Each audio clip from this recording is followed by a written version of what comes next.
எல்லோருக்கும் வணக்கம். 3ஆம் பாகத்தின் 23வது அத்தியாயம் அபயப்பிரதானம். கடந்த பதிவில் வாதாபியின் சலுக்க வீரர்களிடம் ஆயனரும் சிவகாமியும் மாட்டிக்கொண்டதையும் இறுதியாக சிவகாமி நாகநந்தி அடிகளை சந்தித்ததையும் பார்த்தோம். இப்போ 23வது அத்தியாயத்தை வாசிக்கலாம் வாங்க. சிவகாமி, மெய்யாகவே நீதானா அல்லது என் கண்கள் என்னை ஏமாற்றுகின்றனவா என்று நாகநந்தி அடிகள் போலி அவநம்பிக்கையுடன் கேட்டார். அடிகளே, நான் தான், அனாதை சிவகாமிதான். இந்த ஏழை சிற்பியின் மகளை காப்பாற்றுங்கள் சுவாமி. அப்படி சொல்லாதே அம்மா, நீயா அனாதை, நீயா ஏழை? பல்லவ ராஜ்யத்தின் குமார சக்கரவர்த்தி மாமல்ல பிரபுவின் காதலுக்குரிய பாக்கியசாலி அல்லவா நீ? மண்டலாதிபதியான மகேந்திர பல்லவரின் மருமகளாக போகிறவள் அல்லவா? சுவாமி, என்மேல் பழி தீர்த்து கொள்ள இது சமயமல்ல. தங்களை ரொம்பவும் வேண்டிக் கொள்கிறேன், காப்பாற்ற வேண்டும் என்று சிவகாமி அலறினார். பெண்ணே, காவி துணி தெரித்த ஏழை பரதேசி நான், என்னால் எப்படி உன்னை காப்பாற்ற முடியும்? தங்களால் முடியும் சுவாமி, தங்களால் முடியும்.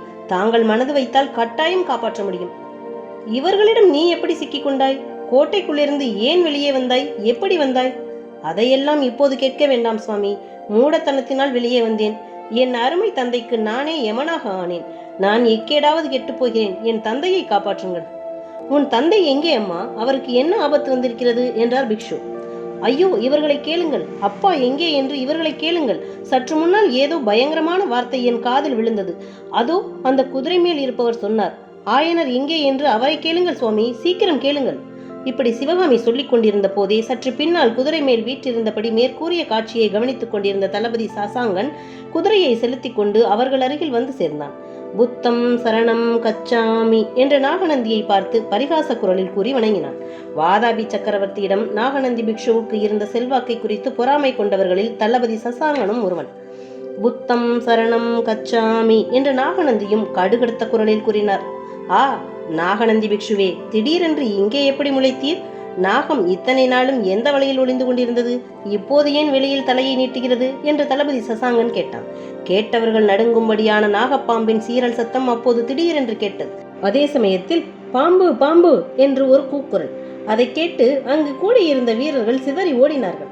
நாகப்பாம்பு ஒன்று சரசரவென்ற சத்தத்துடன் தளபதி சசாங்கன் ஏறி இருந்த குதிரையின் கால் மீதேறி ஊர்ந்து அப்பால் இருந்த புதருக்குள் விரைந்து சென்று மறைந்தது.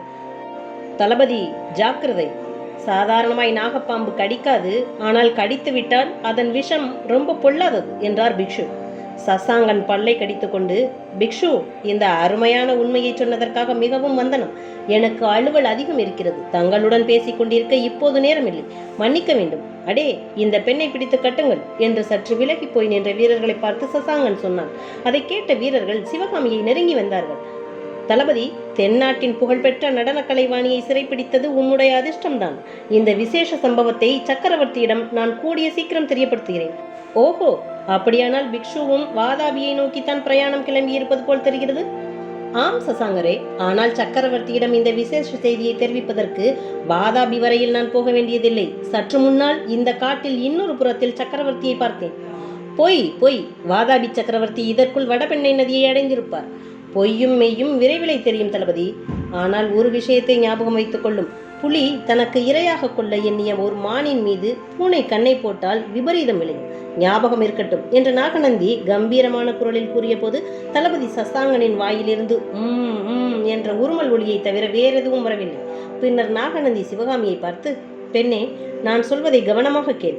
அதன்படி நடந்து கொண்டால் உனக்கு ஒரு அபாயமும் நேராது. இவர்களுடன் தடை சொல்லாமல் போ.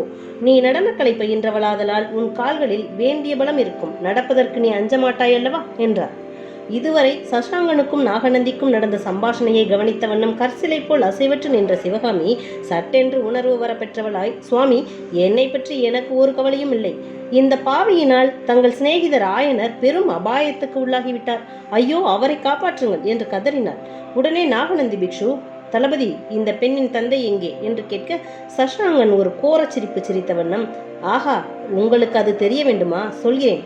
பல்லவ நாட்டில் உள்ள சிற்பிகளை எல்லாம் ஒரு காலையும் கையும் வெட்டி போடும்படி சக்கரவர்த்தியின் கட்டளை. இவளுடைய தந்தை பெரிய மகா சிற்பி அல்லவா? அதற்காக அவருக்கு மரியாதை செய்யும் பொருட்டு 2 கையையும் 2 காலையும் வெட்டி போட சொல்லியிருக்கிறேன். அதோ தெரியும் அந்த பாறையின் மேல் கொண்டு போய் சுற்றுப்பக்கமெல்லாம் தெரியும்படியாக காலையும் கையையும் வெட்டி கீழே உருட்டிவிட சொல்லியிருக்கிறேன். காஞ்சிக்கோட்டை மதிலிலிருந்து பார்ப்பவர்களுக்கு தெரிய வேண்டும் என்றுதான் பாறை உச்சிக்கு கொண்டு போகச் சொன்னேன் என்றான் சசாங்கன். இவ்விதம் சொல்லிவிட்டு மீண்டும் அவன் பயங்கரமாய் சிரித்தான். சசாங்கன் பேசுகிற வரையில் அவனுடைய முகத்தையே உற்று பார்த்து கொண்டிருந்த சிவகாமி அவன் பேசி முடித்ததும் விவரிக்க முடியாத பயங்கரமும் வேதனையும் நிறைந்த கண்களினால் நாகநந்தியை பார்த்து, அடிகளே என்று கதறினாள். அப்போது நாகநந்தி, பெண்ணே, என் வார்த்தையில் நம்பிக்கை வை. உன் தந்தையை நான் காப்பாற்றுகிறேன். மன நிம்மதியுடன் நீ இவர்களோடு போ என்றார். அப்போது சசாங்கன், பிக்ஷு, வாதாபி சக்கரவர்த்தியின் கட்டளைக்கு குறுக்கே நிற்பவர்க்கு என்ன தண்டனை தெரியுமல்லவா? அது தங்களுக்கும் ஞாபகம் இருக்கட்டும் என்று கூறிவிட்டு சிவகாமியை பார்த்து, பெண்ணே, இந்த பிக்ஷு உனக்கு சொன்ன புத்திமதி நல்ல புத்திமதிதான். அதன் பிரகாரம் தடை ஒன்றும் சொல்லாமல் எங்களுடன் வந்துவிடு என்றான்.